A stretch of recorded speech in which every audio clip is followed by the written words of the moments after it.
Hello दोस्तों, आपका हमारे इस चैनल में तहे दिल से इस्तकबाल है। मैं हूं सरताज अंसारी, एक सिविल इंजीनियर, और मैं आप लोगों को बिल्डिंग कंस्ट्रक्शन से रिलेटेड हर एक जानकारी मैं आप तक पहुंचाऊंगा। आज मैं आप लोगों को बैक फिलिंग के बारे में बताने वाला हूं कि बैक फिलिंग हम अपने कंस्ट्रक्शन साइट पर या फिर जब भी कहीं घर बन रहा हो वहां पर बैक फिलिंग करवाते हैं। आप लोगों को हमारे स्क्रीन पर दिख रहा होगा कि बैक फिलिंग हम किस तरह से करवाते हैं। बैक फिलिंग का मतलब होता है मिट्टी हम लोग डालते हैं जब भी हम फाउंडेशन करवाते हैं। अब फाउंडेशन को जब हमें भरना होता है तो हम मिट्टी के द्वारा उसको भर देते हैं, लेकिन भरने का एक सही तरीका क्या होता है, हमारे सिविल इंजीनियरिंग हमारे कंस्ट्रक्शन साइट पर हमारे किस तरह से बैक फिलिंग कराते हैं, मिट्टी को किस तरह से भरवाना होता है। प्लिंथ लेवल तक जब हम मिट्टी को भरवाते हैं तो आप लोगों ने मैक्सिमम देखा होगा कि जब भी हमारे साइट पर ट्रैक्टर मिट्टी लेके आता है तो वो डायरेक्ट हमारे प्लिंथ लेवल तक अनलोडिंग करवा देते हैं, जो बिल्कुल ही गलत है।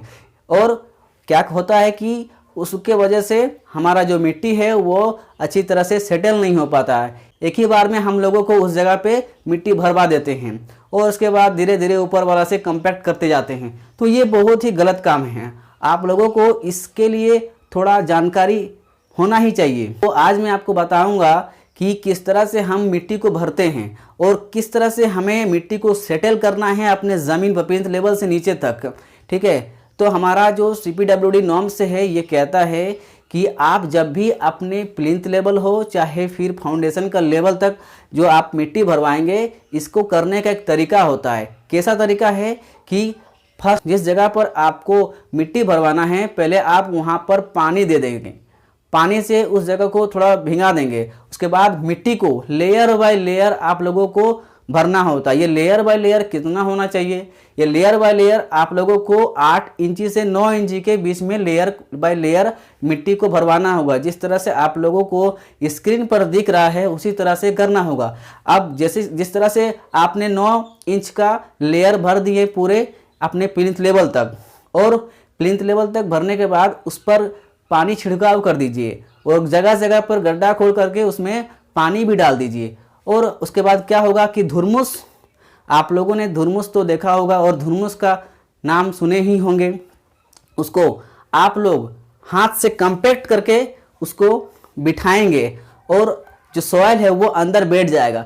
फिर आप उसको 8 से 9 इंची तक मिट्टी को पूरा फैला देंगे अपने प्लिंथ लेवल तक। फिर आप धुरमुस से कंपैक्ट करेंगे। उससे क्या होगा, हमारा मिट्टी जो होगा वो बहुत अच्छी तरह से नीचे कंपैक्ट होकर बैठ जाएगा।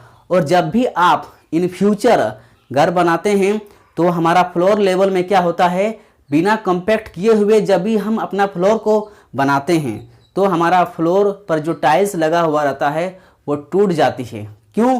क्योंकि उस जगह पर हमने सही से कॉम्पैक्ट नहीं किया है अपने सॉइल को। इस कारण से हमारा जब भी हमने अपने टाइल्स इतना पैसा खर्चा करके टाइल्स लगवाते हैं, वो टाइल्स क्या होता है कि इन फ्यूचर में जाते जाते उस जगह पे मतलब टूट जाती हैं, वो अंदर बैठने लगता है सॉइल, तो उस जगह पर टाइल्स लगा हुआ रहता है तो वो टाइल्स टूट जाती है। और आप लोगों ने ये बहुत सारी जगह पे देखा भी होगा कि टाइल्स जो है हमारे नीचे फट जाती है, नीचे टूट जाती है। तो ये क्यों होता है? ये इसी वजह से होता है क्योंकि हमारा सॉइल जो है जब अच्छी तरह से कॉम्पैक्ट नहीं होता है, इस कारण से हमारा टाइल्स जो है, हमारा अच्छा खासा फ्लोर जो हम पैसा लगा के बनाते हैं, इन फ्यूचर में वो टूट जाता है। अगर आप इसका सही तरीका शुरुआती तौर पर कर लेते तो आपको ये नुकसान नहीं झेलना पड़ता।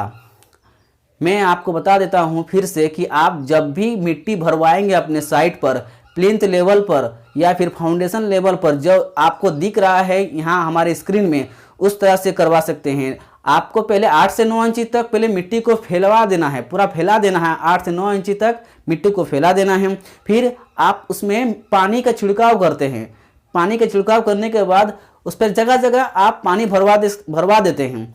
भरवा देने के बाद आपको धुरमुस से कॉम्पैक्ट करना है, पूरा एकदम कॉम्पैक्ट करके। आपको कॉम्पैक्ट करने के बाद इस तरह से आपको आगे लेके जाना है, तभी जाके आपका फ्लोर अच्छी तरह से रहेगा और जो सॉइल है वो नीचे बहुत अच्छी तरह से कॉम्पैक्ट होके बैठ जाता है। उम्मीद करता हूँ आपको हमारी ये वीडियो अच्छी लगी होगी। धन्यवाद।